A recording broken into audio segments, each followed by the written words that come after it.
Olá, amigos. Tudo bem com vocês? Eu considero assim como um dos momentos mais importantes da história da geopolítica, assim em todos os tempos, a chamada Guerra Fria. E é sobre Guerra Fria que eu queria conversar com vocês agora. Tá? É muito interessante que muita gente não saiba que existe, além da expressão Guerra Fria, existe a expressão Guerra Quente. Pois é, pode parecer estranho, mas existe. No jargão, né, militar existe a expressão Guerra Quente.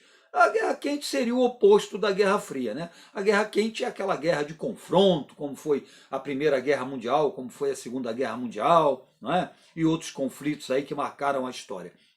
É, a Guerra Fria, né, pode ser conceituada de que maneira?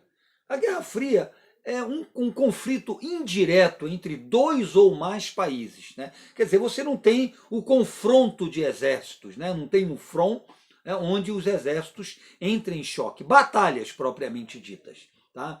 É uma guerra indireta. Né? É uma guerra de influência, é uma guerra em que as armas utilizadas são de natureza política, né, são de natureza econômica, mas não existe, conforme eu disse, o confronto direto. E essa expressão Guerra Fria, ela surgiu depois da Segunda Guerra Mundial. Todo mundo sabe que quando a gente fala em Guerra Fria, a gente fala no confronto entre as duas grandes potências mundiais que emergiram aí, né, logo depois da Segunda Guerra Mundial, tá? Depois da Primeira e da Segunda Guerra Mundial. Eu me refiro aos Estados Unidos da América e à antiga União Soviética. Né? Esse fenômeno geopolítico ficou conhecido como bipolarização, ou seja, o mundo bipolarizado, o mundo submetido às influências e às pressões político-econômicas dessas duas grandes potências mundiais. Tá?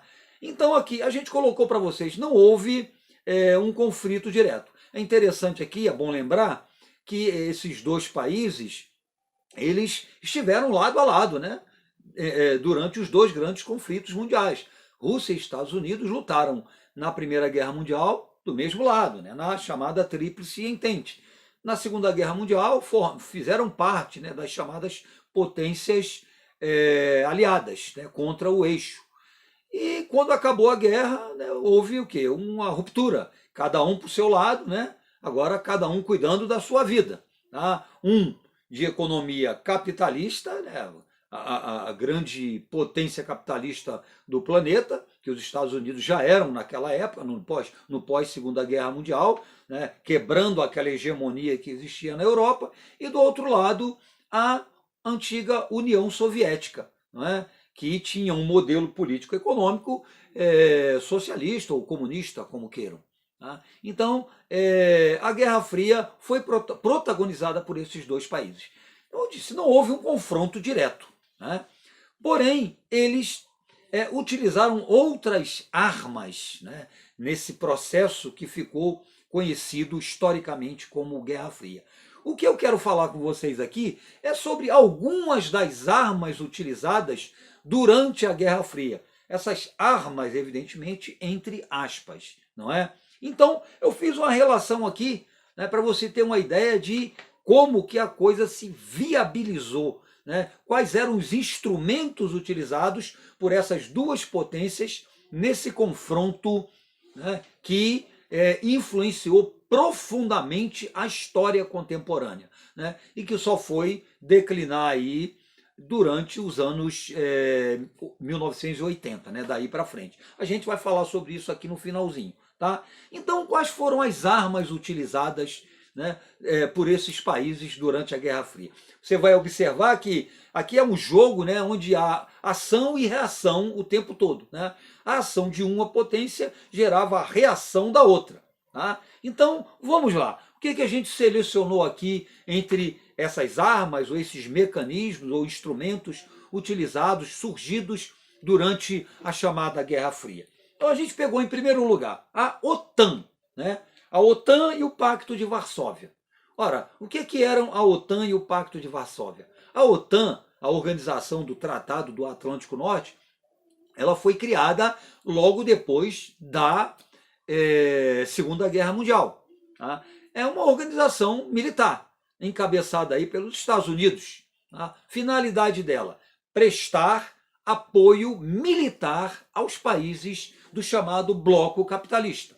Tá? Então, o que houve? Uma reação soviética. Surgiu, então, o chamado Pacto de Varsóvia, organização militar, né, liderada pela antiga União Soviética, cuja finalidade era exatamente prestar solidariedade, né, apoio militar a esses países que estavam sob a chamada cortina de ferro, né, numa expressão que surgiu na época para se referir aos países do bloco socialista submetidos à influência, ao controle soviético. Tá?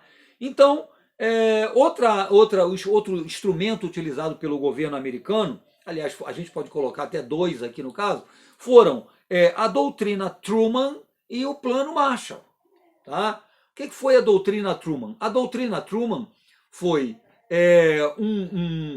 um mecanismo, né, criado pelo presidente Harry Truman com a finalidade de apoiar politicamente os países capitalistas e, evidentemente, impedir que eles sofressem algum tipo de influência soviética. Era um órgão basicamente de natureza política, né, para consolidar essa posição do capitalismo frente ao avanço do socialismo para o Ocidente. Tá? O Plano Marshall foi um plano econômico criado pelo governo americano, tá? Para prestar apoio e socorro aos países europeus depois da Segunda Guerra Mundial. A economia europeia ela estava destroçada, ela estava profundamente abalada, e aí os Estados Unidos o que fizeram? Buscaram dar esse socorro econômico aos países europeus nesse processo de reconstrução, né, antes que, evidentemente, a União Soviética fosse fazer isso, fosse desempenhar esse papel. Então a União Soviética, claro, reagiu, né, a Rússia reage e cria o Comecon, que tenha exatamente a mesma finalidade, né? Uma finalidade de assistência econômica aos países do bloco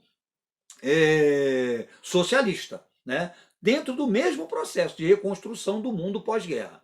Tá ok? A gente cita aqui ainda a CIA e a KGB. Né? A CIA americana, uma agência de inteligência americana, né, foi criada pelo governo americano, usando e abusando aí da espionagem contra o inimigo. Tá?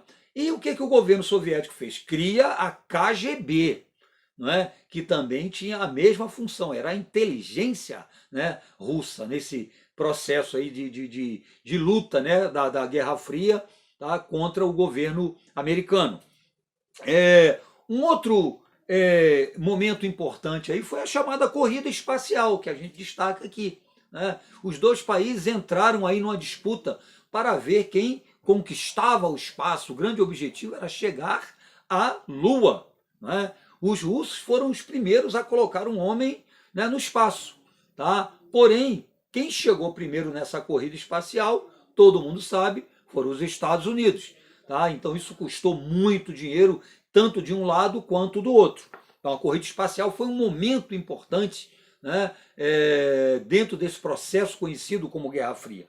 A gente destaca aqui a corrida armamentista, né, depois do lançamento das duas bombas atômicas lá no Japão, né, a Rússia fez questão também de dar uma resposta, né, para demonstrar todo o seu poderio bélico, e os dois blocos passaram a investir pesadamente em armamento. Tá? Os gastos eram absurdamente altos. Até hoje, né, esses dois países gastam mais, né, com o seu orçamento com o setor militar. Até hoje é assim. Os Estados Unidos investem a maior parte do seu orçamento no setor militar, no setor de segurança, e a Rússia também não fica para trás. Um outro momento interessante é a propaganda. Foi uma arma muito utilizada, principalmente por parte dos Estados Unidos. Tá? Essa propaganda ela aparecia nos filmes, no cinema. Né? A gente tem o 007, por exemplo, era um detetive que, né, o grande inimigo dele era Moscou. Tá? Então tem filmes, inclusive, né, que tem essa denominação Moscou contra 007, e ele saindo sempre, né, como vencedor nesse confronto. A gente tem as histórias em quadrinhos, né? A gente tem aqui o Capitão América, a Marvel trabalhou aí, né? Os super-heróis americanos, se você pegar a edição de número 1 da revista em quadrinhos do Capitão América, e eu acompanho, né? Eu sempre gostei de HQ, você vai ver que é ele, né, lutando contra um russo. Tá? Então o que? Fazer propaganda, né, do capitalismo dos Estados Unidos através das histórias em quadrinhos, uma coisa aparentemente inocente. Né? Se você pegar o próprio Walt Disney, o Walt Disney fazia, né, foi um instrumento muito utilizado pelo governo americano dentro do processo aí de Guerra Fria para fazer propaganda, né, política do governo americano, buscar o apoio de outros países. Né? O caso aqui, por exemplo, do Zé Carioca, que foi um personagem criado, né, pelo Walt Disney para buscar aproximação com o Brasil. A própria Carmen Miranda, que foi abraçada aí pelos americanos, né? Tudo buscando essa aproximação, né, com os países do Ocidente. Tá? Um outro episódio aqui foi o chamado macartismo. Né? A expressão macartismo vem do nome de um senador chamado Joseph McCarthy, lá nos Estados Unidos, né, que iniciou uma verdadeira caça às bruxas entre os artistas, intelectuais, jornalistas, escritores americanos, que ele dizia que estavam a serviço, né, de Moscou, eram espiões, né? Acusava intelectuais e produtores de cinema, né, de fazerem, né, um trabalho de espionagem, né, para o governo russo. Então muita gente foi presa, muita gente até foi condenada à morte por causa dessa paranoia que, né, foi o chamado macartismo, tá bom? Por fim, a gente cita aqui a ingerência política, né, que foi assim uma arma importante utilizada pelos governos tanto dos Estados Unidos quanto da União Soviética dentro da Guerra Fria. A ingerência política em outros países. Eles interferiam em conflitos que ocorriam em outros países, buscando implantar ali governos aliados. Os exemplos clássicos que nós temos aqui são o Vietnã, a Coreia, né? Nós temos aí o caso de vários golpes de militares que nós tivemos aqui na América Latina, que foram apoiados, financiados, né, pelos Estados Unidos. Né? Eles contaram com o apoio à inteligência da CIA para poder, né, colocar esses militares no poder. Muita gente diz que aqui, né, o golpe de 1964, o golpe militar, teve a participação da CIA e parece que isso de fato ocorreu, né? As evidências são muito fortes. Então essa interferência na política interna de outros países talvez tenha sido a arma mais forte utilizada aí nesse processo que a gente conhece como Guerra Fria, que aliás teve um dos pontos mais críticos, né, na chamada crise dos mísseis, que aconteceu em 1962. Né? A crise dos mísseis foi o que? A União Soviética, a Rússia, instalou uma base de mísseis em Cuba, né? Mísseis apontados lá para os Estados Unidos. O mundo esteve à beira aí de uma terceira guerra mundial. Não é? Essa crise aí foi o ponto crítico, né, da chamada Guerra Fria, tá? A crise dos mísseis em Cuba. Bom, então essas foram as armas utilizadas durante esse longo período aí conhecido como Guerra Fria, que só foi realmente arrefecer durante os anos 1980, como eu disse lá no começo do vídeo. Né?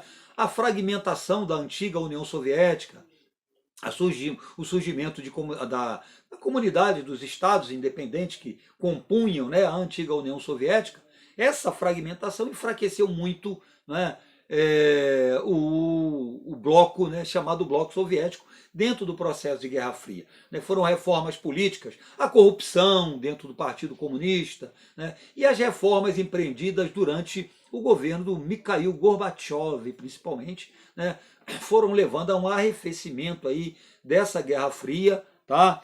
E também a queda do Muro de Berlim, em 1989, né, que é considerado como o marco, né, o simbólico aí do fim da Guerra Fria, né, que o Muro de Berlim, que separava o lado capitalista e o lado socialista na Alemanha, né, essa queda desse muro e a unificação alemã é considerado como o marco final da chamada Guerra Fria.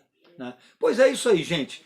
Foi um período realmente importante, conforme eu disse lá no início, dentro da história, né, contemporânea e dentro da geopolítica mundial, né? Assim, em toda a história. Eu acho que foi possivelmente um dos mais importantes, tá bom? Então é isso aí. Um beijo para vocês e até a próxima.